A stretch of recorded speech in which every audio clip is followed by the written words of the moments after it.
Hi guys, welcome to Running Science, and today we have a review of the Nike Vomero Plus.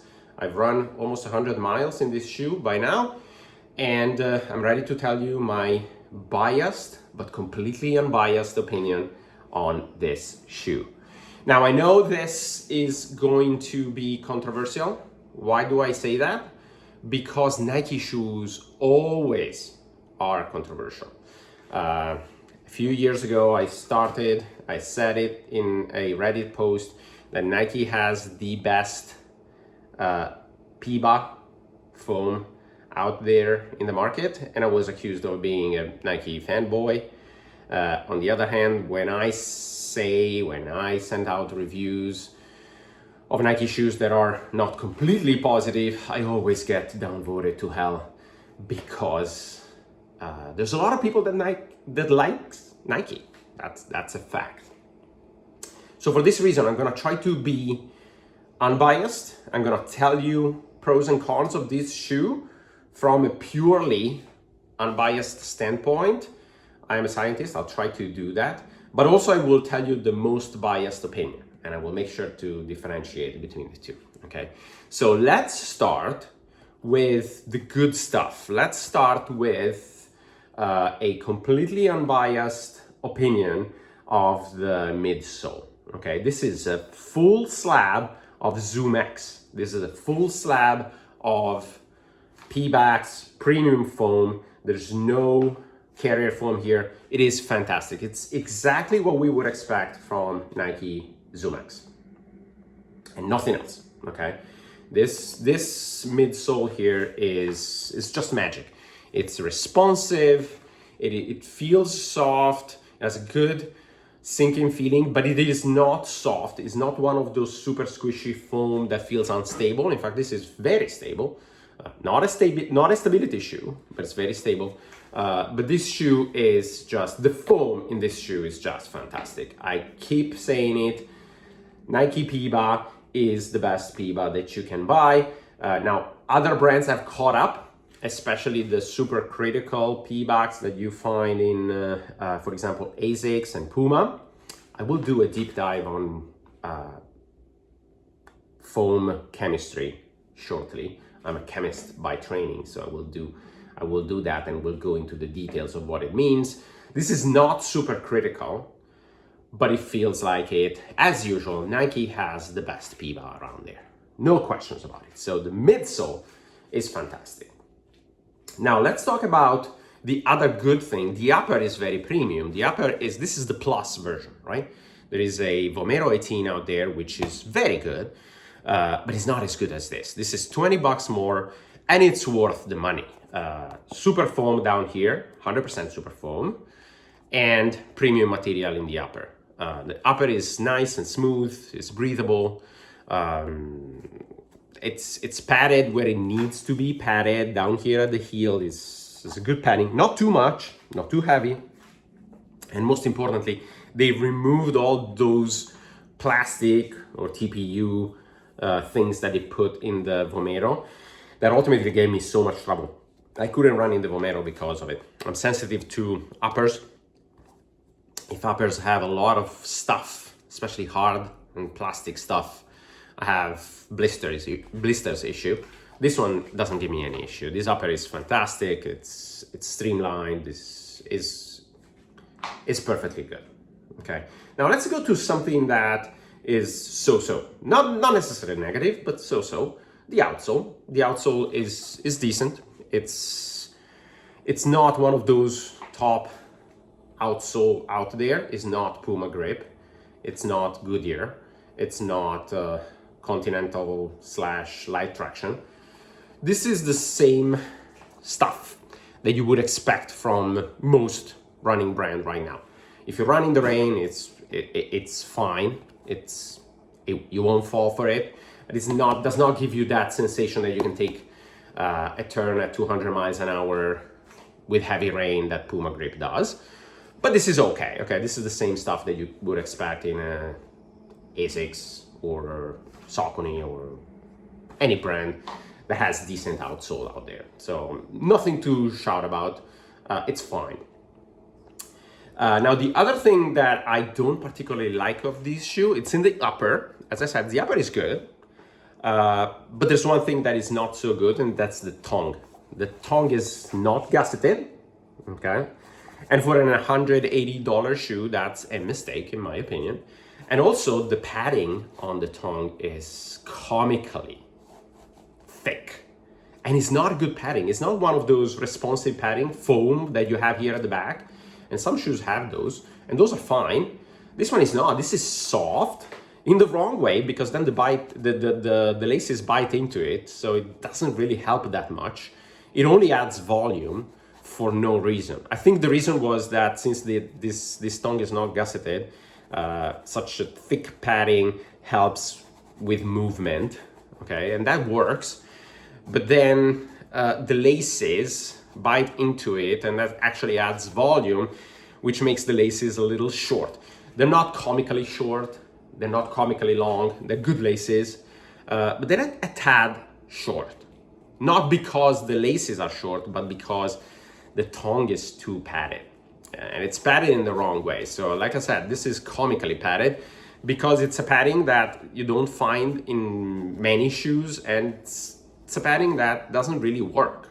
There's better padding that work best, or you could have gone fully gusseted, minimalistic, soft fabric, and that would have been perfect. This is something that Nike can improve in the next generation. I hope they do improve it in the next generation. It's the first iteration of the Vomero Plus, so I'm not complaining too much. It's a good shoe.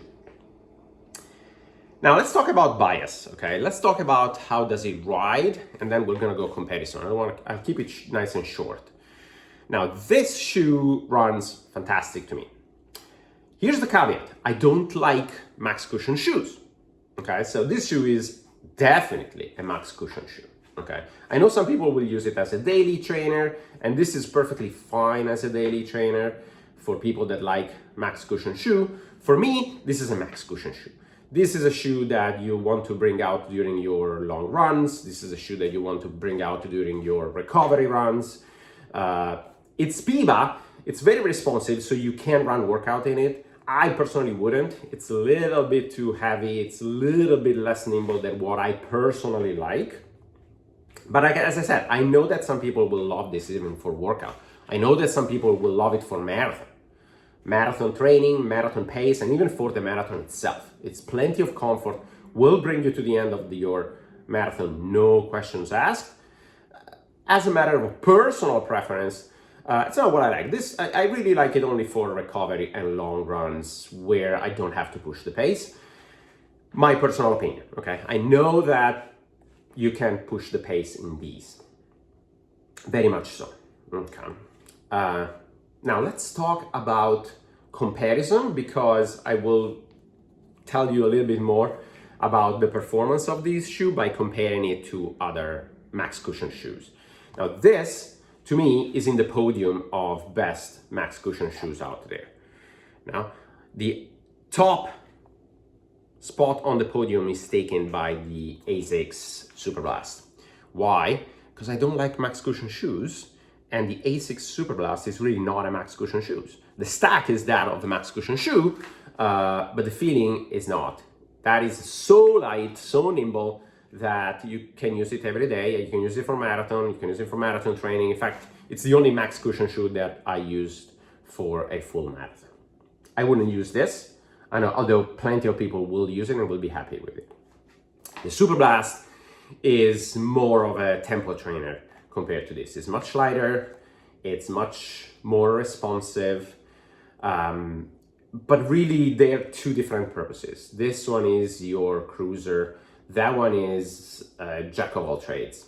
Okay, so when you go away from the Superblast, then this is really, really a top contender in the max cushion market. And the other top contender, I have it right here, is the Puma Mag Max. Okay. Now these shoes are really twins separated at birth. They feel very, very similar. This one has the supercritical nitro PBAC foam, This is the PBA version of their Nitro foam. And this one is not super critical, but it's the top of the line P-backs that you can buy out there in the market. They feel very similar, okay? Now, I think this is a little softer on the durometer, but in fact, step-in feeling, the Vomero feels softer because it has that nice sinking feel, okay? Which one is more comfortable? I cannot pick. They're both really, really comfortable. They're both good cruiser. I could run miles and miles and miles in them. Now let's talk about differences, because this is also the plus of these shoes. Okay, differences. This shoe is a little more aggressive. Now, this is not a racing shoe by all means. It's a cruiser, but compared to the Mag Max is a little less aggressive. Why? Because this one has a nice bounce to it, okay? More aggressive return, more aggressive bounce, and because the geometry of these shoes, this is a very Nike geometry. This is a nice Nike wedge. It's, I believe, a 12 millimeter offset. This is not that far off. I believe this is 10. But it feels completely different. This puts your foot into that aggressive, not super aggressive, but still aggressive position where you can toe off very nice, and then you have that nice bounce, consistent bounce. It forces you to pick up the shoe after every bounce with good form, with decent form at least. This one is more of a glider, it's more of a cruiser. It doesn't have that super extra bounce, and it feels like gliding away, all right? So for me, they're both great shoes. I don't know which one will I pick, but if I have to go long, super long, I would pick the Mag Max, because when I'm tired, I want to drag my feet a little bit more, and this one allows me to do that. This one really gives me that bounce that doesn't allow me to drag my feet too much. It forces me to run in good form. This one allows to drag your stride a little bit more. But if I want to do anything that is not completely recovery, that is not completely super long run, then probably this is a more versatile shoe. The Vomero is just fantastic as a daily trainer, as a tempo shoe for those of you that like the max cushions as a tempo shoe. I don't, but some people will do. Now, as I said, these are twins separated at birth, because wherever this is strong, this one isn't, and wherever this one is not strong, this one is. But in general, they feel exactly the same shoe. They feel very similar. So here's another example, not just the responsiveness, but here's another example where this is clearly a fact. Now, this shoe, the weight is basically the same for both. They're more heavy. They're heavier than the Superblast. Not crazy heavy. But this shoe, and you can see it in the profile here, this shoe has a quite aggressive flare at the back compared to this, which is more rounded, and at the sides. And this shoe feels much larger on the foot. It has a wider base that you can step on, and none of these two is unstable. They're both stable, but this one feels wider, which means that if you like nimble shoes like me, this one is not nimble at all. This feels like running in a hot tub. This one is much more nimble. Look at it from the top. You can see how much of sole flare you have in the Puma versus the Nike, where you don't have almost any sole flare at all. And this is a good job by Nike's engineers. They've done a shoe that is a max cushion shoe, but doesn't run like one of those super bulky shoes. Doesn't run like this. This feels bulkier. This feels less nimble. This feels more nimble. This, you can definitely say that you are in a max cushion shoe because you feel the height, you feel the stack, but it doesn't really feel like a overly large shoe. This one does. This one does. So if you like that sensation of landing on a very wide platform, then this one is the better shoe. If you like more nimble and you want to use it for more faster paces, that's probably the better shoe. Fit wise, they fit almost exactly the same to me. Both Nike and Puma are well renowned for fitting small, fitting tight and narrow, but these are not crazy narrow. These are shoes that can accommodate a lot of different feet, in my opinion. These are not those aggressive racing shoes from both brands that they're so narrow that pretty much nobody can run in them except the top athlete.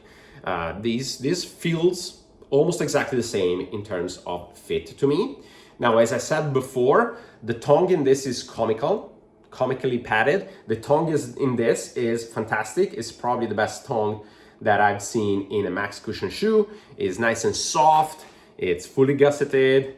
It has this nice pull tab right here. It's super soft. It doesn't have any unnecessary padding. The padding is more because the fabric is so soft that it just works. This one doesn't. But in terms of everything else, very, very comparable. Twins separated at birth. Okay, if you do not like padded tongues, go with this. If you do like a little more up-tempo capacity to do up-tempo workout, go with this. If you like a shoe that is a cruiser for those super extra long workout, go with this. But really, you can't go wrong with any of these two. These two are number 2 and number 3, or number 2 and number 3 max cushion shoes for me. I cannot decide which one is better. Both of them are fantastic. $180, under $80. If you find them on sale, just get the one that costs less. I don't know. These are two fantastic options. Other comparisons, max cushion shoes, Mag Max I already said it. Glycerin Max, the Brooks Glycerin Max. I know some people love that shoes. I hated that shoes. Hated big time. This is a much better alternative. This one does not run like a boat. That one does. This one does not have that crazy rocker geometry that works so well for many, but works very bad for me. It does not work at all for me. This one is more mellow rocker. Still, the rocker is there to help you with toe off, but it's really good. I think it adapts well to many people. That one is much heavier. This one is lighter, feels more nimble. That one has also a sort of a sink in midsole where the midsole extends at the side of your foot. So you kind of sink into the foam too much, and the walls of the foam go on top of your side of your shoes, and that is a problem for many. That creates blisters problem, including myself. If you go out and look for a review of the Glycerin Max, a lot of people had blisters issue with those shoes. I'm sure this one, you will not have those issues. So to me, this is not even comparable to the Glycerin Max. It's also $20 cheaper. This is much better. Another shoe that I recently reviewed, max cushion shoe, is the Skechers Aero Burst. That one is too heavy compared to this. This is softer, bouncier, lighter. It's just a better shoe. It costs $30 more, so that you need to keep in mind. That one for $150 is not a bad max cushion shoe, but this one is better under many points of view. All right, so that's it for my Nike Vomero Plus biased or unbiased review. I hope you liked it. I'll see you next time.